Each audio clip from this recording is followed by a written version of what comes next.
Hello everyone, বিয়ের পরে এটা আমার ফার্স্ট ব্লগ। কেমন আছো সবাই? আশা করি খুব ভালো আছো, আমিও ভালো আছি। তো ঘুম থেকে উঠে ফ্রেশ হয়ে এখানে এখন দুধটা চাপাইছি চা করব বলে।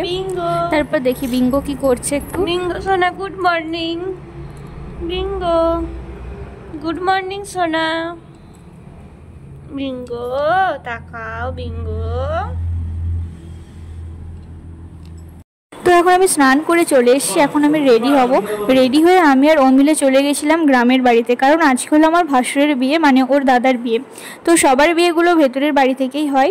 তো আমি চলে এসেছি ভেতরের বাড়িতে। আজকে আবার আমার অষ্টমঙ্গলাও আছে, তো সেই জন্য স্নান করে এসে এখানে আমি আলতা পরে নিচ্ছি। আজকে অষ্টমঙ্গলায় আলতা পরতে হয়, প্লাস বিয়ে বাড়ি।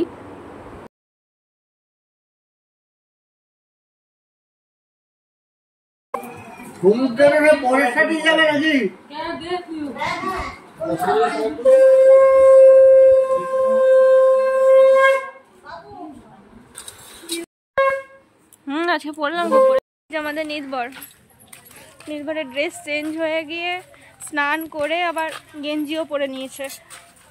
আবার রাত্রে একটা রেড কালারের পাঞ্জাবি পরবে নির্ভর। তুমি কিছু বলে দাও, হাসলে হবে না, বলো কিছু। কিছু বলবো না। নির্ভর শুধু আমাকে বলছে বৌদি তুমি একটা ভিডিও করো, একটা শর্টস ভিডিও করো। চলো কে আছো এই সাইডে, এসো।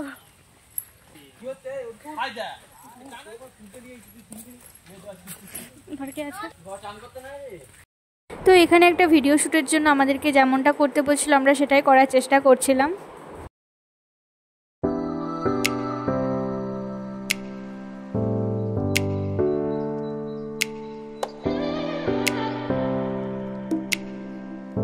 তারপর দুপুরে খাওয়া দাওয়া করে এখন সবাই চলে যাচ্ছি ষষ্ঠী পুজো করাতে। ষষ্ঠী পুজো করিয়ে এসে একটু রেস্ট নিয়ে নিই। তারপর বিকেলে ঘুম থেকে উঠে একটু চানাচুর আর মুড়ি খেয়ে এখন আমরা রেডি হতে শুরু করে দিয়েছি, কারণ 7:30টার সময় আমরা বেরোবো বিয়ে দিতে। তো রেডি হয়ে গেছে, আর মেকআপ করার পর এত ঘাম দিচ্ছিল।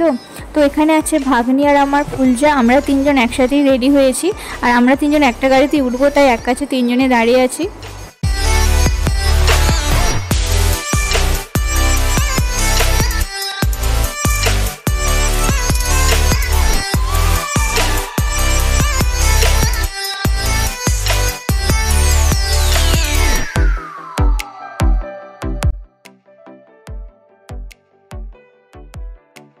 তো তারপর আমরা চলে আসি বিয়ে বাড়িতে। আর বিয়ের কোনো ভিডিও করা হয়নি, করা হয়ে ওঠেনি। যখন বিয়েই বসে তখন আমরা খেতে বসে যাই।